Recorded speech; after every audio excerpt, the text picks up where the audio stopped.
Well, lawmakers and organizers are planning to protest or boycott the inauguration of President-elect Donald Trump. The question is, what does this say about how Americans feel about the incoming president? We continue our conversation with political commentators J.C. Polanco and Dominic Carter. And so we had 31 lawmakers as of yesterday. The number increased as the 54 on the plane ride in, and the number continues to go up. So what does this say about the incoming president? What does this mean? I think he's so polarizing. I think he is very polarizing. I think people are very angry. I think they can't forget how he campaigned, how he got to where he is, and it bothered a lot of people. Now the problem is this, that although politically it makes sense for these people to boycott, these are people that run in seats that in an election day, in a general election, they can beat a Republican, even if that Republican has invented the cure for cancer, the cure for AIDS, and end worldwide hunger. They would win 95-5, and we will watch Bronx Net on Wednesday and talk about how these people defeated Dr. So-and-so if he were a Republican. So they come from super safe districts. So politically it makes sense. But in the grand scheme of things, it doesn't respect our tradition of peaceful transfer of power, the recognition that a campaign is over, the recognition that you may have lost, but we suck it up, we go and see another day.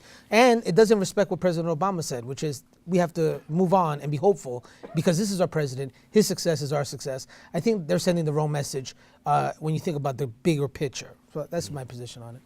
Well, I agree with what was said, Darren, just now in terms of our new president he's redefining the definition of a polarizing figure. He was successful during the campaign. You cannot deny. I told you months before the election, don't sleep on this guy. He did say that. Because he knows how to tap into the personality of the American people.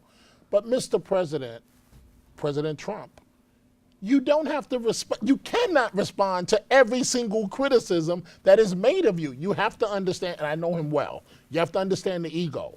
He comes from the school of, you hit me, I'm going to hit you 3 times as hard. And he doesn't, it's despicable what happened over this weekend. Again, John Lewis. Okay, you're a president that already has issues with communities of color. You have no public event on King Day as the new president, 5 days, 6 days from taking office. Thank God they added an event with Dr. King's son, but you're in a Twitter war on King weekend with John Lewis. You can't win that, Mr. President. But I think that once again he can win because he's Teflon Don, and he is Teflon, but he's winning now, and every dog has their day. He's winning now. He's going to slash and burn. There's no other way to say it. He got elected, but he's going to slash and burn so badly over the next 4 years. Next 4 years, he will slash and burn. He's going to create jobs. He's going to take it to a level where I really believe Congress will look at impeaching him. No, Dominic, man, we're talking about Donald Trump. Right. This is a man who I was here every Wednesday blasting my own candidate. You were. And you were. I could not believe what I heard on the videotape. I can't believe what he said about Judge Curiel about his Mexican ancestry. Couldn't believe what he called Mexicans. Couldn't believe any of this. And 55% of white women voted for the man. And regardless of the fact that he was born wealthy, regardless of the fact that he exported jobs, regardless of the fact that the jobs he says that were gone to Mexico were through automation, the man overwhelmingly won the white blue collar vote, overwhelmingly. And I can't see anything happening that Donald Trump can do that will cost him the election in 4 years. I can't see it. I'm going to tell you right now what the issue is. It's fake news. Everything is fake news. Everything is fake news. You are correct. You're wrong. Dominic's your fault. You are correct. I don't see it. Remember I told you this, well, what might get him impeached. I guarantee you, where there's smoke, there's fire when it comes to Russia. There's the relationship with Putin, Vladimir Putin, is too close. Now, there's already been an allegation that the Russians have a tape on him. We don't know what the truth is. Watch that relationship. You have members, remember, Republicans control the House, they control the Senate.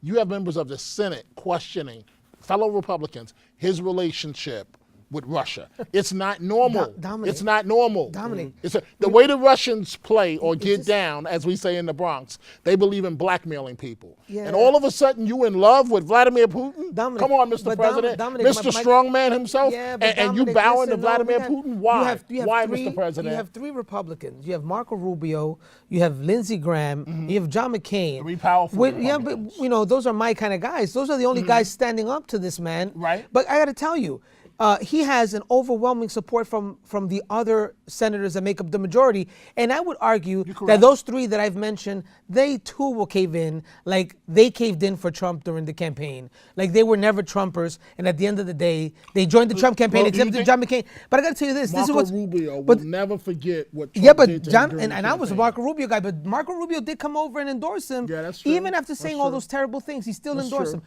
So I think that they'll stand up for the press and they'll come on Bronxton and say the rah rah rah. And at the end of the day, they'll go support the president. This is what you should realize, that a lot of these Congress members are coming from districts that overwhelmingly carry Donald Trump and probably owe their seats in this election cycle to Donald Trump. And they're very popular in the district. And much agreed. I want to come back and talk about this, and we'll talk about this possibly next week. Healthcare, because obviously now you've got Donald Trump saying that healthcare should be for everyone, but this is not what he originally stated. We'll come back. We'll hash that out next week. That's a 5-hour conversation. That's a 5-hour conversation. But breaking news, you're on your way down to deal with That's Donald right. Trump. The Governor president. Cuomo, the governor of New York State, is meeting, a possible contender in 2020, is meeting with President-elect Trump at Trump Tower in about 15 minutes. Okay, so if we get we'll get Good luck, Dominic Dominic. back to give us get us all the information. Dominic Carter, JC Polanco. Stay with us. We got more open coming up right after this. Don't go anywhere.